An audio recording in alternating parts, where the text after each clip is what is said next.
जय माता दी। मित्रों, ज्योतिष के बहुत से क्लासेस आपने कर लिए, तो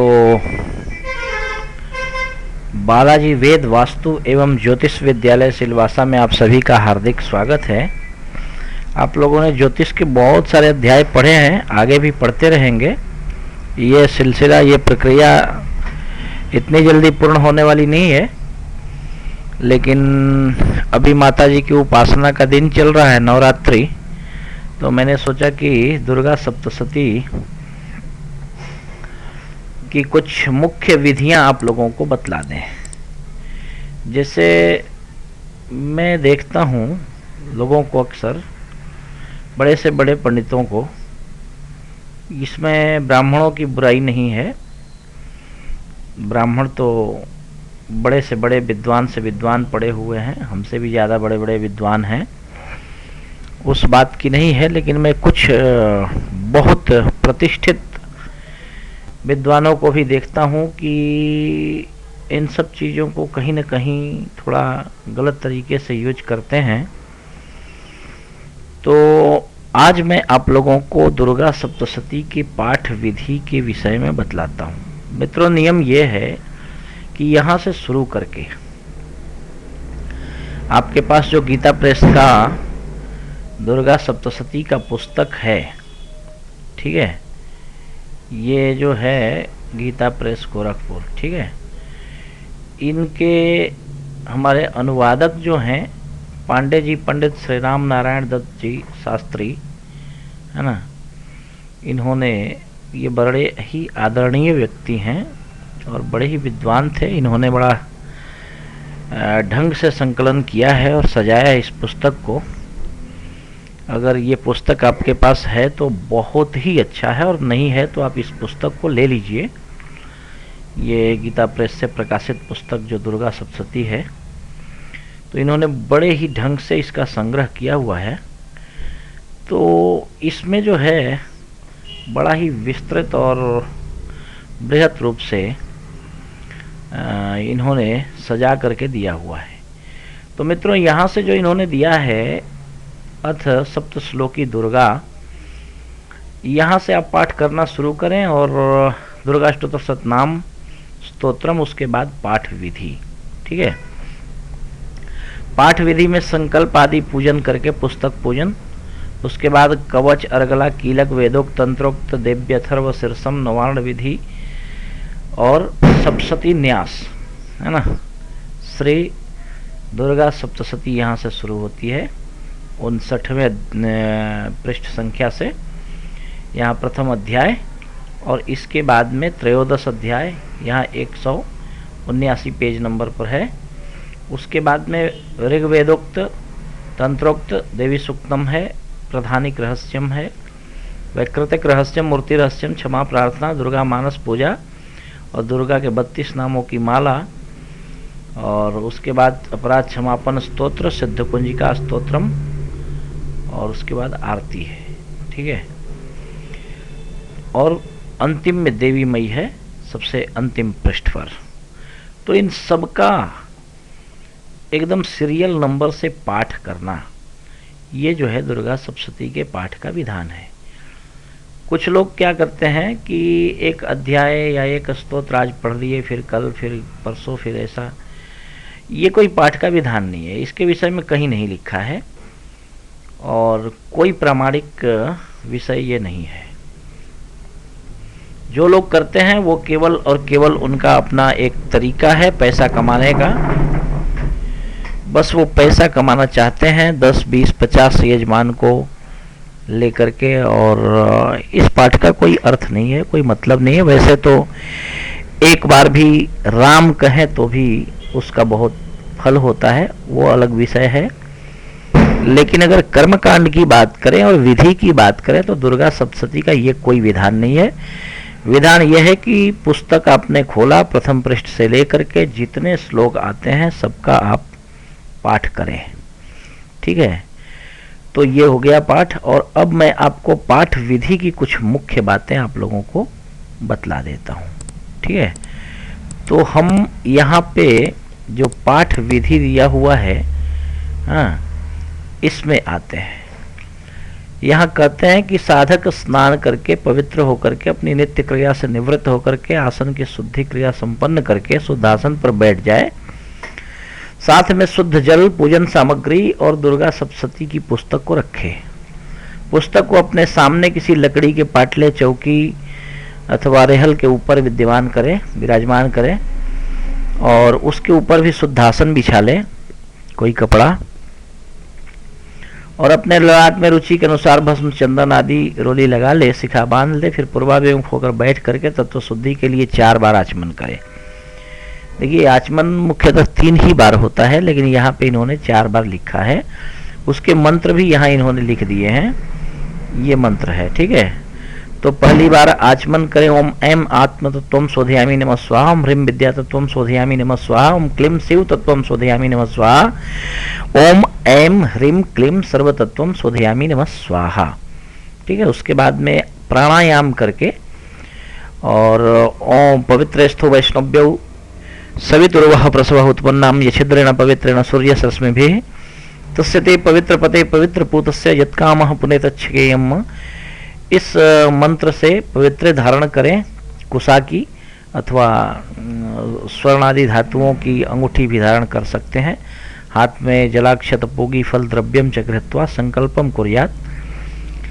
हाथ में जल, अक्षत, फूल, सुपारी, रुपया आदि लेकर के संकल्प करें। और संकल्प जो है वो आप जानते ही हैं, फिर भी मैं बता देता हूं कि यहाँ पे सर्वप्रथम किसी भी प्रकार का आप संकल्प करें, उच्चारित किया जाता है ओम विष्णुर विष्णुर विष्णु, ओम विष्णु विष्णु विष्णु, अर्थात हे विष्णु हम आपको ही कह रहे हैं। 3 बार का अर्थ होता है कंफर्म हम आपको ही कह रहे हैं। अब बताओ कि भगवान के तो 1000 नाम है, सहस्त्र नाम है, उसमें से भगवान का ये विष्णु नाम ही यहाँ क्यों चुना गया? क्योंकि विष्णु जो होते हैं वो सर्वव्यापक, विष्णु शब्द का शाब्दिक अर्थ होता है व्यापक, जो कण कण में व्याप्त है उसको विष्णु कहा जाता है। तो विष्णु विष्णु विष्णु इसलिए कहा जाता है क्योंकि हे विष्णु हम आपको ही कह रहे हैं। हम जानते हैं आप यहीं पे हैं, हर चीज में विद्यमान है, हम में, तुम में, खड़ग खम्भ में, आप हर जगह विद्यमान है, इसलिए हम आपको संबोधित करके कह रहे हैं। नमः परमात्मने, हे परमात्मन आपको नमस्कार है।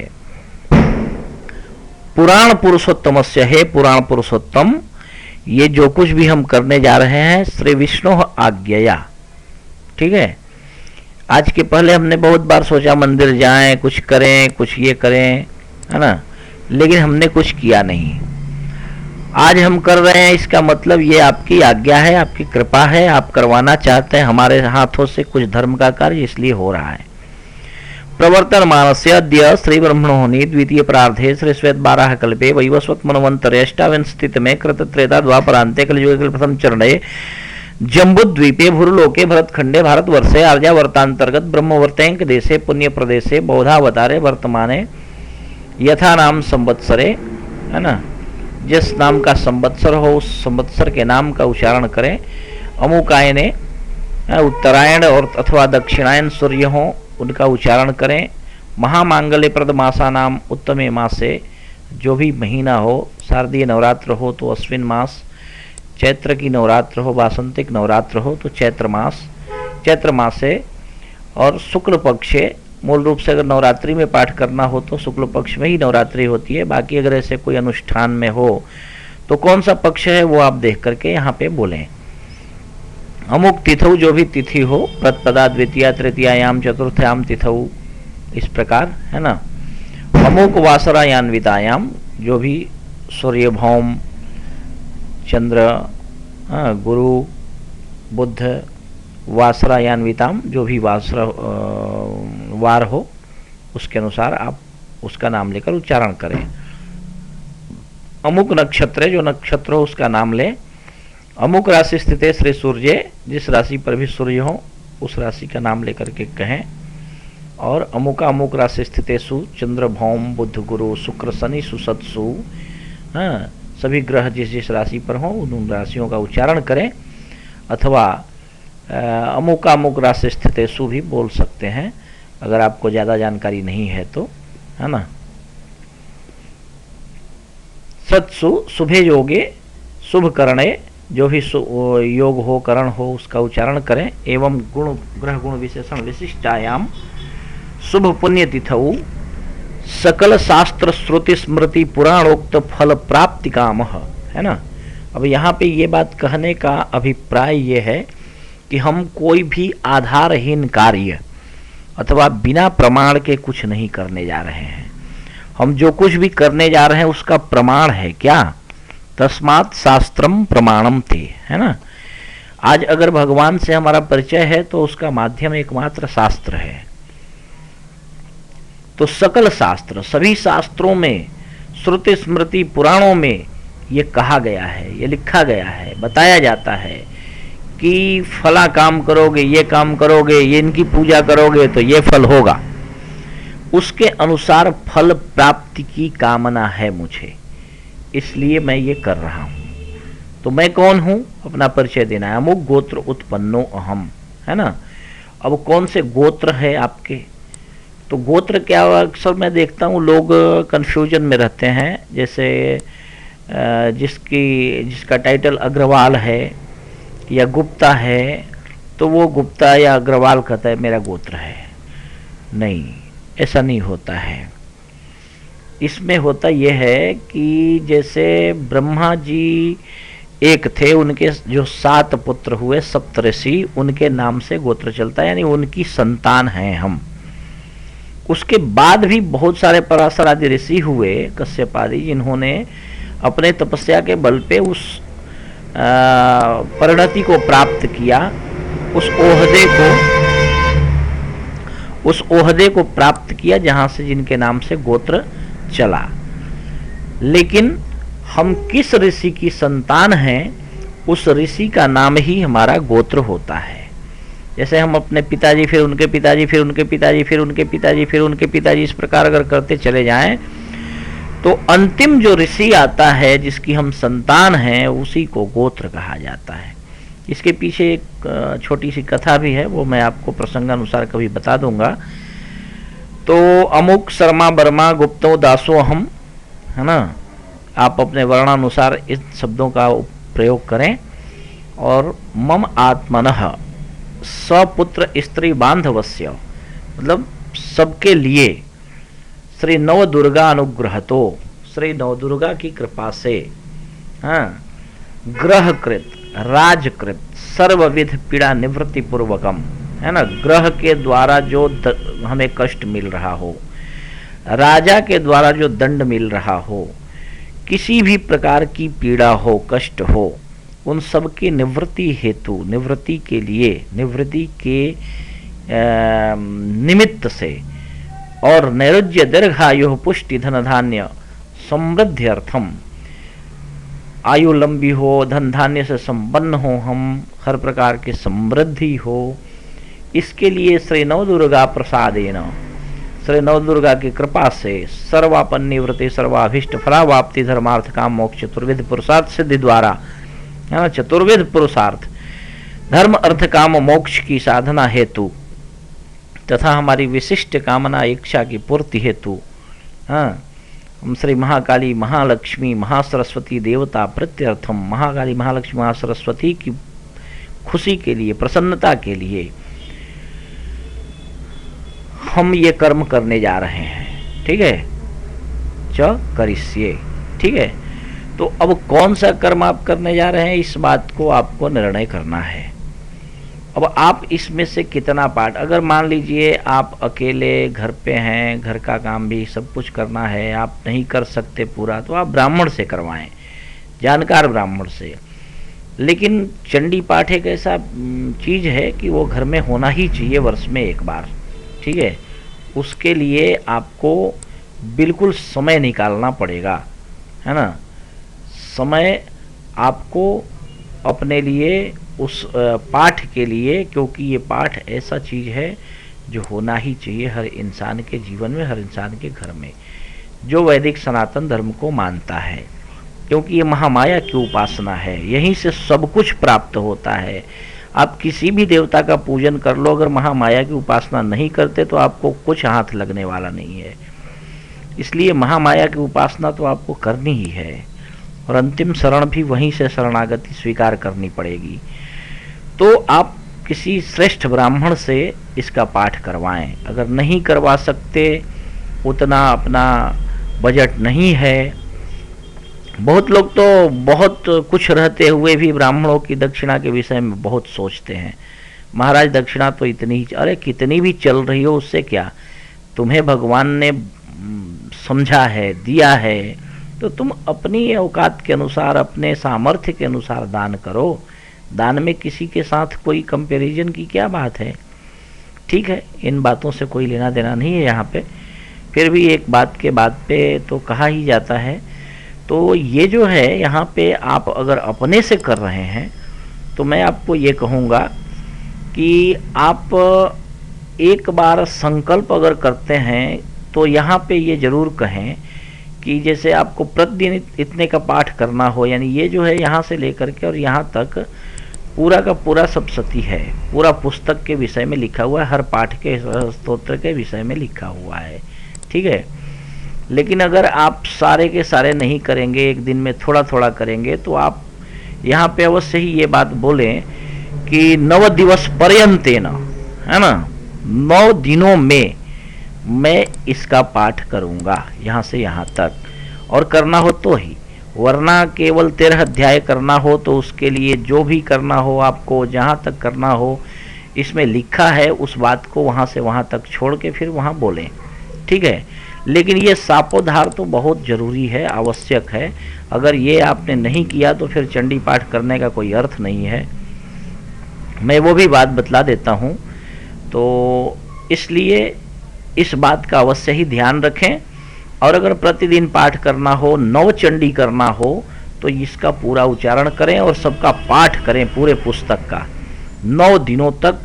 अगर आपको अष्टमी को हवन करवाना है, प्रतिपदा के दिन आपके पास बहुत काम है, तो आप प्रतिपदा के दिन केवल कलश स्थापन करवा के छोड़ दें और दूसरे दिन से पाठ शुरू करें।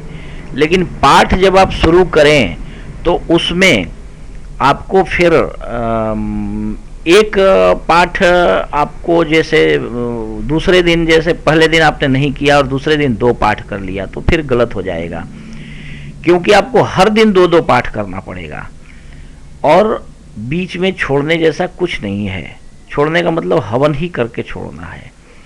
तो इसलिए दूसरे दिन एक ही पाठ करें, तीसरे दिन एक पाठ करें। अगर अष्टमी को हवन करवाना हो तो 7 दिनों में आपको 6 दिन का टाइम मिलता है, क्योंकि एक दिन तो पहले ही निकल जाता है। और अष्टमी को हवन करवाना है तो सप्तमी तक अगर पूरी नवरात्रि हो, कोई बीच में तिथि का क्षय न हो, तो आपको 6 दिन का टाइम मिलता है। 6 दिन में आप पहले दिन एक पाठ करें, हाँ, उसके बाद आप जोड़ लें, हिसाब किताब मिला लें कि कितना पाठ करेंगे तो आपका 9 चंडी पूरा होगा। ठीक है, उसके अनुसार आप करें। जैसे 1-2, हाँ, दूसरे तीसरे चौथे दिन आपने एक एक पाठ किया, ठीक है, तो कितना हुआ, 3 पाठ हुआ। ठीक है, दूसरे दिन 1, तीसरे दिन 1 और चौथे दिन 1, तो 3 दिन में 3 पाठ हुआ। अभी बचा 6 पाठ करने के लिए, तो बाकी आगे का जो 3 दिन है, ठीक है, तो तीनों दिन 2-2 पाठ आपको करना पड़ेगा। ठीक है, तो 2-2 पाठ जब आप करेंगे तब जाके 6 पाठ होगा, तो 6 और 3 9 पूरा होगा। फिर अष्टमी के दिन आप हवन करवा सकते हैं, क्योंकि ज़्यादा करके फिर कम नहीं कर सकते, कम से ज़्यादा कर सकते हैं, तो इसलिए आप दूसरे दिन एक ही पाठ करें। ठीक है, ये यहाँ से विधान है। अभी इसमें ये संकल्प हो गया। मैं आप लोगों को एक चीज़ और मुख्य जो है वो मैं बता देता हूँ, है ना, कि अगर आप देखिए यहाँ से शुरू करते हैं, ठीक है, तो एक बार अगर आप बैठ गए, यहाँ से शुरू कर दिया आपने पाठ करना, तो फिर ये नवार्ण विधि करने के बाद सप्तशती का प्रथम अध्याय करके ही बीच में उठ सकते हैं अपने आसन से। बीच में उठने का, फोन पे बात करने का, इसका कोई मतलब नहीं। अगर आप करते हैं तो ये पाठ करने का कोई अर्थ नहीं है। और अगर गलती से आपने दूसरा अध्याय शुरू कर दिया तो चतुर्थ अध्याय को पूरा करने के बाद पंचम अध्याय को शुरू करने से पहले ही आप बीच में उठ सकते हैं। बीच में इन तीनों अध्यायों के बीच में कहीं नहीं उठ सकते, ठीक है, बिल्कुल नहीं। 1, 2 और 3, इन तीनों अध्यायों के बीच में बिल्कुल नहीं उठ सकते।